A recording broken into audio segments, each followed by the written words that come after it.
Kematian tragis Dr. Ica di Nusa Tenggara Timur mendapat perhatian luas karena diduga akibat intimidasi 3 anggota DPRD Kabupaten Timur Tengah Utara.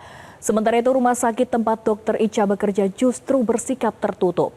Lalu apa isi surat wasiat Dr. Ica?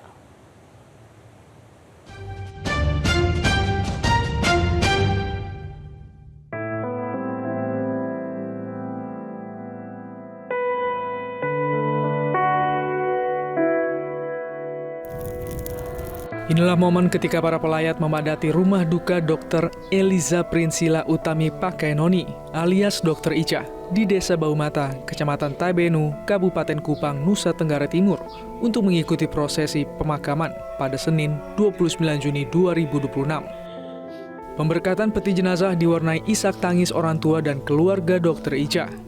Selanjutnya, peti jenazah kemudian diarak menuju tempat peristirahatan terakhir di TPU Liliba, Kota Kupang. Tangis orang tua, keluarga, dan kerabat kembali pecah saat peti jenazah diturunkan ke liang lahat. Kematian Dr. Ica menjadi perhatian publik karena kematiannya akibat mengalami depresi yang diduga usai mendapat intimidasi dari 3 anggota DPRD Timur Tengah Utara. Korban sempat meninggalkan surat wasiat atas apa yang dialaminya. Ibunda korban, Nur Azizah, sempat menceritakan kembali peristiwa intimidasi terhadap anaknya, hingga dirinya tak mampu menahan tangis saat mengingat kembali cerita korban kepadanya.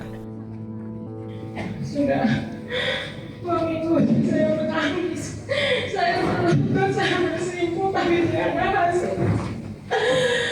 Saya ingat anak saya menelpon menangis menjerit, "Mama, saat ini saya sedang diintimidasi oleh anggota dewan.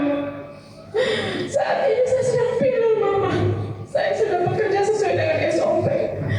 Bahkan saya paham betul juga SOP dan saya langsung konsultasi dengan ahli, dokter ahli pisau ular yang ada di Indonesia hanya satu-satunya, yaitu Dokter Maharana."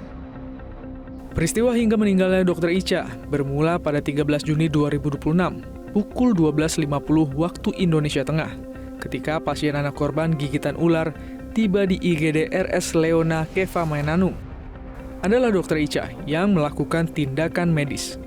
Sore harinya datang 3 anggota DPRD Kabupaten Timur Tengah Utara, yakni Terensius Lazakar dari fraksi Golkar, yang merupakan paman dari pasien anak yang digigit ular. Dia ditemani anggota DPRD dari fraksi PDIP, Veronica Lake, dan Norbertus Tubani dari fraksi PKB. Keduanya kebetulan dalam perjalanan satu mobil bersama Terensius Lazakar dan diajak sekalian menjenguk pasien. Tidak puas dengan penanganan medis yang dilakukan Dr. Ica, Terensius Lazakar bersama 2 rekannya melakukan intimidasi verbal kepada Dr. Ica. Pada 15 Juni 2026, pasien anak korban gigitan ular dinyatakan sembuh total dan diperbolehkan pulang setelah mendapatkan penanganan medis. Pada 16 Juni hingga 21 Juni 2026, Dr. Ica mulai dirawat secara medis di rumah sakit karena kondisi fisiknya melemah drastis akibat stres berat, trauma, dan depresi akut pasca insiden intimidasi. Pada 21 Juni 2026, kondisi fisik Dr. Ica semakin membaik dan diizinkan keluar dari rumah sakit untuk menjalani rawat jalan. Pada 26 Juni 2026, Dr. Ica ditemukan meninggal dunia akibat bunuh diri di lantai 2 rumah orang tuanya di perumahan RSS Baumata, Kabupaten Kupang. Sebelum mengakhiri hidupnya, Dr. Ica meninggalkan sebuah surat wasiat yang mengungkap adanya ancaman dan intimidasi dari oknum anggota dewan tersebut. Pihak keluarga menyatakan Dr. Ica mengalami depresi berat dan hasil pemeriksaan luar jenazah memastikan tidak ditemukan tanda-tanda kekerasan fisik. Memang berdasarkan mendiang sebelum pergi itu sempat menuliskan surat wasiat, tapi sekarang masih ada di penyidik, masih diperiksa. Di situ memang tertulis secara garis besar bahwa mendiang mau ini diproses secara hukum. Dia ingin melindungi yang lainnya agar tenaga kesehatan dalam menjalankan profesinya tidak boleh ada korban yang lain, dan tenaga kesehatan ini harus memiliki ruang aman seperti itu. Menurut anggota keluarga, Dr. Ica mengampuni tindakan para pelaku, namun tetap meminta proses hukum harus tetap berjalan. Surat wasiat ini di tangan penyidik, tapi waktu itu penyidik tunjukkan isi suratnya itu pertama Ica mohon maaf kepada bapak, mama, dan adik Tegagar sebagai kakak. Lanjut lagi di situ bahwa dia mau kembali ke IPA itu masih trauma untuk bertemu dengan 3 orang itu dia trauma. Lalu terakhir, tapi ini satu narasi di situ, itu yang terakhir itu dia mengampuni 3 anggota yang ini, tetapi tidak dengan proses dugaan tindak pidana yang mereka lakukan. Cukup dia menjadi korban untuk menyelamatkan nakes-nakes yang artinya bahwa dengan adanya itu semoga tidak ada korban Ica-Ica yang lain. Sementara itu, Bupati Timur Tengah Utara, Yosef Valentinus de la Salle Kebo, mengungkap bahwa pihak rumah sakit Leona Kefemenanu sempat bersikap tertutup, namun belakangan menyatakan sikap kooperatif. Sejak kejadian dari yang diduga intimidasi sampai dengan saya melayat di rumah duka, ini dari pihak rumah sakit tidak pernah menyampaikan satupun klarifikasi ke kami sebagai pemerintah daerah, sehingga saya menganggap ini rumah sakit Leona ini harus bertanggung jawab, tidak boleh lepas tangan.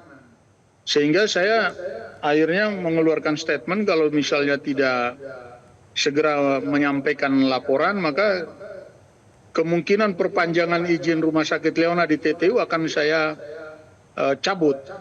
Sehingga akhirnya tadi pagi kurang lebih jam 8.30 Direktur Rumah Sakit Leona datang ke ruang kerja saya menyampaikan keseluruhan kronologi secara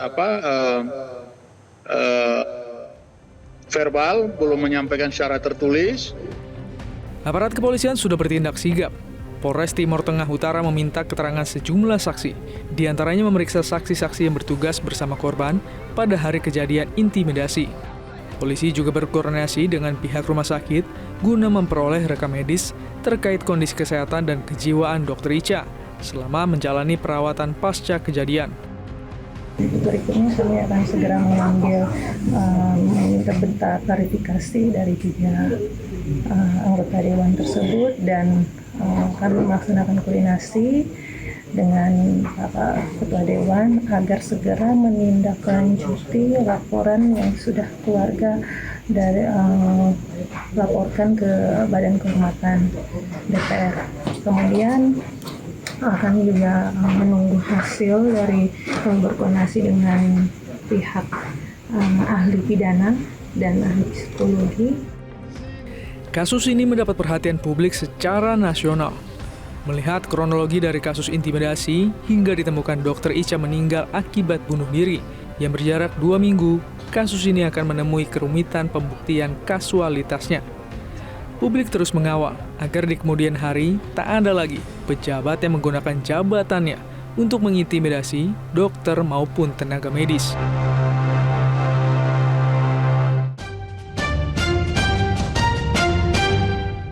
Jelajahi cara baru mendapatkan informasi. Download Metro TV Extend sekarang.